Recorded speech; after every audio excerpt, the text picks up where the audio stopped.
Welcome to Shovel Talk, a podcast for economic developers. From your friends at the Golden Shovel Agency. Hello and welcome to Shovel Talk. I am Darren Barley, and I had such a good time hosting last episode that I think I'm going to try doing it again. Wait. Get out of here. We have heard enough. You lead way too many meetings. Get out of here, Darren. All right. Nice try, though. Besides, we have to have Amanda be introduced right away because for many of you who have been listening, she has started her digital nomadic lifestyle and has left the US. She has left the building people, and we are very excited to follow her journey and see where in the world is Amanda. So, can you give us 3 hints about where you are? Okay, I think I can. So I've been waking up to an interesting sound in the morning. Every morning I've been waking up to a rooster. So that's clue number 1. There is a rooster. And actually it's not just been in the morning. It's been crowing all day. So I don't know if roosters generally work that way. I thought it was just in the morning, but it's been it's been fun. It's your new roommate. It is, yeah. My new roommate. Another clue is I have had a pretty good margarita or two where I am. And clue number 3, over the weekend, I took a sunset hike in the desert, which was actually pretty beautiful. There's your 3 clues: desert, margaritas, and roosters. Awesome. What a combination. So, yeah, for all of you listeners who are amateur sleuths, go to the Golden Shovel Facebook page and look for Amanda's photos. Feel free to chime in and guess where in the world is Amanda. All right, everyone, we have very exciting guests for you today. Aniki Allen, who is a youngpreneur out of the Twin Cities. He started his business at the ripe old age of 8 years old with the help of his mother, Marsha, who is also an entrepreneur. This family has a lot to teach all of us about what it means to create opportunity, to follow your dreams, no matter how old you are. And I believe that you'll be very inspired by their story. We are so excited to have Aniki and Marsha here today with Ice Cream Bowties. So Aniki, can you tell us about your business, Ice Cream Bowties? Ice Cream Bowties was a thing me and my mom started, and I just started it when I was 8. Just through playing and my creativity, I created this idea, and from there, I wanted to make money. So we branched out both of those ideas and just created a business. That's awesome. The fact that you were playing and you came up with a business idea would have been cool at any age, but at 8, that's definitely unique. Can you tell us what was it that you were making that was so interesting that you thought it could be a product? I made Lego bow ties, or brick bow ties. Nice. And they held their shape even when you wore them? Yes. That's awesome. I know we saw a couple of them on a podcast. Obviously, people don't have the benefit of that, but I saw a really cool looking one. I think it had Joker on the front. Do a lot of your bow ties have characters on the front of them? No, those, not all the time. It's mostly custom, but right now we're in the middle of remarketing. So what inspired you to become an entrepreneur? Because that's a pretty big jump, to go from creating it for fun to wanting to venture into the business world. Mainly just making money for a young age and just helping people. That's the reason why I wanted to become an entrepreneur. So how did your mom help you turn your idea of these bow ties into a reality? She posts one of my bow ties on Facebook, and people just start liking it and saying, is it a real business or can you buy it? Because people was very interested, and my mom was like, no. But a couple of days later, we just started making them and found a piece a year later and branched out and made Ice Cream Bowties. And Marsha, did you want to add anything about the process there of helping your son become an entrepreneur at such a young age? I mean, that's just amazing. So tell us about your thought process behind that and what it was like for you helping your son with this project. Aniki is an only child, and for long periods of time, it would be really hard to have him sit still. We got him introduced into Legos at a very young age, and as time progressed, he just became really good at it. And he started playing with Legos a lot during his 7, 8-year-old stage as a young kid, and he created this bow tie. Dressing well is a form of good manners, right? Tom Ford says that. And my parents always made sure that we had to look presentable, we had to look nice. And through the process of him playing and being creative with Lego, he made this bow tie. And I didn't really think of it as of anything. And then one day he was just like, Mom, this could work. He was very used to wearing bow ties already. And we found a string and we kind of just looped it and it worked. And like he said, it wasn't until he was 9, it wasn't until a year later, he found that missing piece that kind of put everything together. And I did post it on Facebook. We had got a lot of likes and people started inboxing and saying, hey, how can I make one? This is so cool. And my kid would love this. And through the process, kind of just researching and the journey of an entrepreneur, that's how Ice Cream Bow Ties came about 4 years ago. And you yourself are a business owner as well, correct? Yes, I am super blessed to say that I'm a full-time entrepreneur. I make my own schedule. I wake up, I'm able to travel. I'm able to do a lot of things that I want to do. But I do want to definitely pay homage to my grandparents, my mother, my grandmother, definitely my, late grandmother, Dia, was a huge entrepreneur and a businesswoman. And a lot of what I've learned and a lot of what's instilled in me comes from her and also my father, who was a entrepreneur himself. And through the generations, I've been able to see that when you have your own and when you are a business person, you're able to establish and really create your own life at your own pace. And so I wanted my son to be able to grow up having that same, the privilege of that. And it's a great journey. We've been blessed, we've been really blessed. But I am a full-time entrepreneur and love helping small businesses, love connecting folks, love just giving ideas and thinking out of the box is super important. So it's really a legacy that Aniki has come into. Yes. So Aniki, tell us kind of what your journey was like when you first started this. I mean, you got it out on Facebook, and you really thought this could happen, and you had the help of your mom. Tell us about what came next. What was what was your journey like creating this business?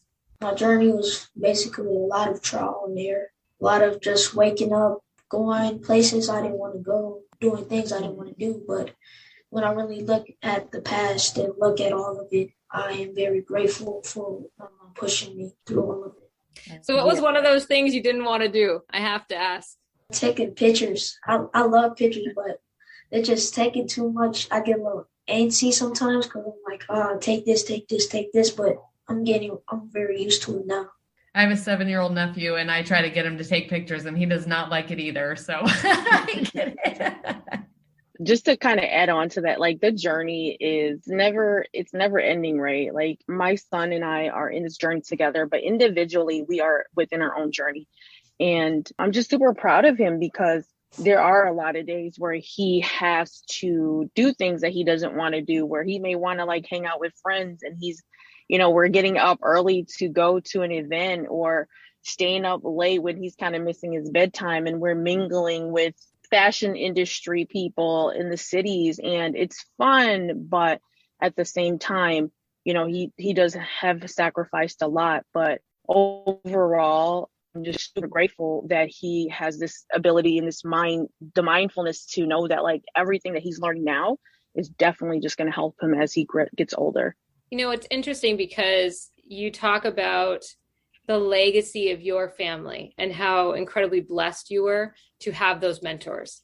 You were born into a mentorship situation, with your grandma and with your dad, for example, and now obviously you've been able to mentor your son. But now I think it's so amazing, and I'd love for you to tell everybody about it, how the two of you are now mentoring other young kids who are interested in becoming entrepreneurs through your Youngpreneur program. Could you talk about that? Youngpreneur Workshop is a workshop that I created to teach kids how their creativity can lead to starting their own business. It's awesome. It's that simple. Through his work and through his play and through his creativity, we started a bow tie business. And Ice Cream Bow Ties has a social enterprise tagged along to, of course, for a profit too. But one of our mission that we push a lot is entrepreneurship and youth entrepreneurship specifically, because this business was created by a young person. And a few years ago, through the process of just kind of like meeting people, he was like, Mom, I wonder if I can teach kids this. I wonder if kids would love, I'm sure kids would love to, start their own business. And together we implemented through trial and error, the Youngpreneur Workshop with Aniki Allen. We've been very successful where we were able to teach young children in Milwaukee, in Wisconsin. We've held a few different workshops throughout the cities, and we just finished our contract with the city of St. Paul through ESNDC, who's our fiscal sponsor on the east side, and been able to really touch and inspire young and old and allow these children and let them know that their creativity can lead to the start of their own business. So Aniki, can you tell us what, if a kid signed up for your workshop, what could they expect? What would they be doing in your workshop? What they'll be doing, first, greet all the kids, saying, hello, how was your day? Because my mom always taught me you should always look the person in their eyes and shake them very good so they can feel welcome. And after that, I'll just basically talk about, so everybody, I would like for you to say your names, and after that, talk about myself, how I created my business. Hi, my name's Aniki Allen. I created my business when I was 8 and 9. I've been doing it for a long time now. We're on our 4th year, and through all this, it's been a lot of trial and error, but I've been succeeding with my lovely mother, and we've been doing this, and it's been very great. And then after that, I'll tell the kids, here's a paper and a pencil. You think of 3 things you really like to do, or things that just motivate you, or things you like to see and other people see that you really like to do. And they write it down, and after that, they'll come up at the front, and then I'll say their name, and they'll show it to everybody like this. And the reason why I do that, so the kids can not be afraid. I want them to be welcomed and let them experience how it feels to be coming up to talk to people, not only grown-ups, but their own peers. And then after that, we'll say, okay, so we already talked about what you want to do. You already said the names and stuff like that. Let's make a logo for it, just if you want to make it official. So the kids will make a logo, and they'll come back up, present themselves, present their business and the name that they made, and after that, make a bow tie and welcome them, and they'll leave. That's amazing. And I love how you have them come up and share their ideas, because even adults don't share their ideas because of that fear of, am I going to feel rejection? Are my ideas not going to be good enough, or are they not going to like them? And that's amazing that you work with them on gaining that confidence and showing them that you don't need to be afraid. Thank you. Mm-hmm. And I'll just share a little bit more in details. The Youngpreneur Workshop is a free event that we host quarterly, and it is open to any and all children and all young people. What we do in the workshop is we provide them with a bow tie that they can create at the end that they keep. But most importantly, we want the young people to let their creative juices flow. A lot of times we ask them, what are you really good at? If you can do anything in the world, what would it be? Or, what do your friends tell you that you're really good at? And then we have them they write down all these things that they're really good at, whether it's cooking, reading, basketball, drawing, and then we have them write it down. And then we have a discussion session where they talk a little bit about that amongst themselves. And then out of all those ideas, they pick one. But realistically, if you could create a business, what would it be?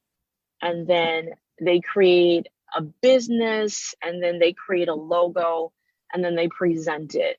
So once they leave the workshop, they have an idea, and they also have a business logo that they can certainly implement. And then the very end, which is the fun part for a lot of the young people, is being able to decorate and design their own brick bow tie that we give to them. No, that's fantastic. It sounds like it's an opportunity for them to learn, but also to be empowered to go forward with their ideas. Have there been any businesses that have come out of these Youngpreneur workshops? Yes, we have. Aniki, do you want to talk about Dawson and Grace? They came to the first event in Milwaukee, Wisconsin. After that, a couple of years later, they came up here. Grace, she made rocks, and she sold rocks and said like quotes that she made, and like smile every day or something. And the other person, Nelson, he sold egg rolls and food, and people really loved all of that at the pop-up fair. People loved all the kids' ideas. People loved everything that they did. And after that, they came again to the recent pop-up fair. And again, they sold Grace rocks. Inspirational. Yeah, Grace is like 8, 9, and she started her own business. Her business is called The Little Piece of Grace. And she has inspirational rocks. And she just writes affirmations on her rocks, and that was her business, or that is her business. That's a perfect name for that business. It is. It matched her perfectly. So it has to be fun seeing other people come to the workshops and participate in the pop-up fairs like that, and really get to celebrate success with them. Aniki, as you've been doing that, do you have any fun stories you can share about, working with your peers and helping them with their business ideas?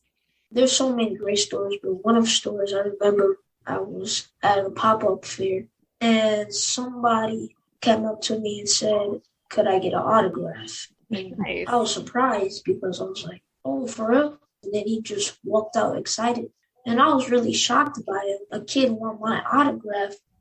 So do you have any upcoming events that you want to tell our listeners about? In the future, more virtual workshops because, COVID, we still got a social distance. But mainly, I still want to reach out to kids and adults, too, if they want to come for virtual workshops. So, yeah, that's mainly what all we're doing right now. Okay. Are any scheduled right now or not yet? Not yet, but we'll surely let people know. So people can, I'm assuming, check your website for the upcoming ones. Do you want to tell everyone what your website is? Yes, www.icecreambowties.com. So tell us why it's important to support young and aspiring entrepreneurs. Mostly because I seen when I was upcoming and when I was just starting my business and going to all these places and setting up shops, there was older people that was coming up to me and thanking me like, wow, you inspired me because you're so young and you're doing this. I was like, that's amazing. So it's important because youngpreneurs and the youth itself are the next upcoming people. And I really think it's important that since we're the next upcoming and we're going to be adults one day, we're going to have generations and generations. I feel like we should be the people or children or youth that push out positivity and not negativity and not everything that's bad and that's not good for the earth or anything like that. I just really hope that we push more youngpreneurs and more kids of business. It can be anything, selling rocks, selling food, just being creative like that. So that's why I think youngpreneurs are the new wave and anybody can do it. So it don't matter how old or young you is, you can be a youngpreneur. And I think that what you're doing that's so powerful is it comes down to representation. because when young people see what you do, now all of a sudden their eyes are opened to the possibility for themselves. And so when you talk about someone coming up and asking for your autograph, I could see that experience being a little weird, a little unexpected. But at the same time, it's also perfectly natural because they're seeing you as someone that's an example of what's possible for them and maybe just the whole generation. And I think that's really inspiring and powerful. And I love what you said about spreading positivity, because I'll tell you, us old folks, we can get cynical and jaded. Life sometimes has knocked us down one too many times and we can be negative. And I really appreciate your voice of positivity. And I ask you to keep spreading that message, because we need to learn from you just as much as your generation needs to learn from us. And I think you can apply that to the creativity piece too. You know, I think sometimes we as adults lose a little bit of our creative flair sometimes. And, you know, the fact that, you know, those youngpreneurs, the creativity that comes out of young people is just amazing. And so I think the more we can support that, the better. So definitely creativity and positivity. I would really like to know, how can this be replicated? How can we inspire youngpreneurs in other communities throughout the country? You can inspire them by seeing what they're trying to do, support them by buying their stuff, support them by just going to see them, like if at events, of course, or supporting them from online, and just any type of way that you feel like. If they have like a donation, support them by that. If they have like, they're trying to spread a message to help like their family member, support them like that. There's so many ways to support these new upcoming youngpreneurs. That's a very good question. Yeah. And Marsha, I know that you said that you've been working obviously with community leaders locally. A lot of people who listen to this podcast are community leaders. You know, they are the influencers. They are ones who can make events happen and regularly do. If anyone's listening to this and they think, hey, this is a great idea, I'd love to have one of these workshops in my community, would you both be open to doing virtual workshops outside of Minnesota and Wisconsin? Oh, for sure. You know, it's just a matter of planning, because we have a set of materials that we actually send out to them.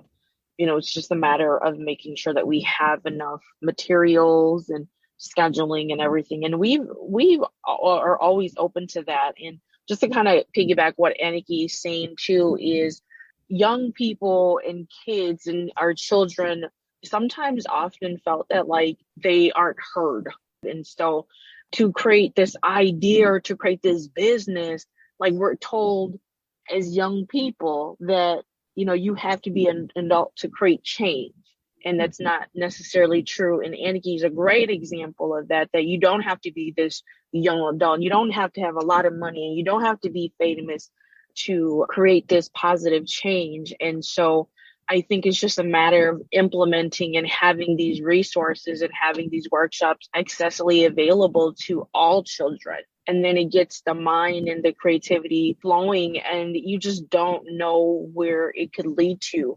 Maybe if you're a small business owner, offering like a day for a young person to come in and sit at your shop or come shadow you, or offering free opportunities. It gets the children, one, staying out the streets. It gets them to think of their future. It helps them to hold themselves accountable, their role in society and who they are and how they want to be looked at, especially communities of color where they may not necessarily have the best living situation, or they may not have access to all the resource, or they may not have both parents in home because they're working a lot. These are communities that are affected most when it comes down to poverty levels. So if we can come together, or, you know, if you are in a position, if you are a business owner, start reaching out to the kids in the neighborhood. No, that's great. Thank you for sharing. You're welcome. So Aniki, you know, life can't be all school and business. What do you do for fun? Do in your free time? I play basketball with my friends sometimes.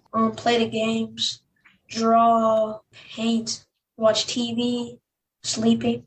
Same here. We have talked about a lot of things today. We have talked about your incredible business, the idea that you had and how it got started, your process. We've also talked about inspiring other young people to start their business and how powerful that can be on an individual level and for entire communities. Is there anything that you felt like you really wanted to elaborate more on and didn't have the chance to do? I feel like I have been answered. You can ask my mom. I don't think I have any, but thank you though for asking me. In all the work that I do, I always have to be very conscious in how I say things and how I do things. And as a person of color, as a woman of color, as among women myself, I understand that myself and my son, who is a biracial child, is not going to always have the opportunities in America. That's just the reality of things. And so one thing that I've always shared with Aniki is when you don't get these opportunities, you create them. And that's exactly what he's doing. That's exactly what we're doing is we're using his power and we're his platform to create these opportunities for, again, those that may not have the opportunities. And so our social enterprise is very much heavily focused on communities of color that do not have these opportunities. And what we want others to know and understand is anything and everything is very possible. Again, we live in America. We understand what's going on in the world right now. And, we have to sometimes break these barriers by ourselves. And once that person breaks through it, if we create these opportunities, then everyone can come with us. And then there's an understanding of, love and respect and the solidarity of how things work. So very much of what Ice Cream Bowties is and how I've raised my son is to just live truthfully to who you are, and that, when you don't get these opportunities, you create them. So a big part of what we do has a lot with social and racial justice. That's a good message. Create your opportunities. In our last podcast, we actually started a game, and I wanted to see if you would participate in it. We're calling it, for now, for lack of a better name, the lightning question game. And so I have 7 questions, and they're kind of like fun, get to know you type of questions. We'd have Darren put a minute on the clock, and you would answer the 7 questions as fast as you can. Does that sound good? Yes, that sounds great. Okay. Awesome. All right, Darren, do you have a timer ready? All right, go right ahead. Okay, what's the last book you read? The last book, probably Rebound. What do you want to be when you grow up? I want to be, of course, an entrepreneur and just more helping people. Who's your favorite superhero and why? Probably Miles Morales, because he looks like me, and he just is Spider-Man. I love Spider-Man. He just swing around. That's cool. Awesome answer. What superpower would you want and why? Teleportation, because just getting around be faster. Because you just go here, anywhere you want. If you could live anywhere in the world for a year, where would you live? Paris. If you could have a meal with anyone in history, who would it be with? That's hard. I'll probably just say Barack Obama. Awesome, Aniki. Well, thank you for participating in our game there. And I am with you on the teleportation. I think I would choose the same one. So that was awesome. Well, Aniki and Marsha, thank you so much for joining us on the podcast. It's been absolutely inspirational to hear about your story, about your business, and how you've started it and your journey. So thank you so much for sharing that with us today. And I know it's going to inspire a lot of people out there that listen to this. So thank you. Thank you. You guys have a nice day. Thank you guys so much for just taking an opportunity to really share, my son's story and his journey and our journey together. And through this, we just really want to inspire and motivate people, again, to create their own opportunities. It's been great. Thank you again. Thank you. Thank you. Wow, what an amazing podcast episode. Thank you for joining us as we listen to Aniki and his mom, Marsha, and learned all about ice cream bow ties. Be sure to follow Ice Cream Bow Ties on social media. You can find them through the website at www.icecreambowties.com. And in other news, Golden Shovel has a YouTube channel now, and we are actually putting the podcast on the YouTube channel. So we would love it if you would go over to YouTube and type in Golden Shovel Agency and follow us there. Thanks.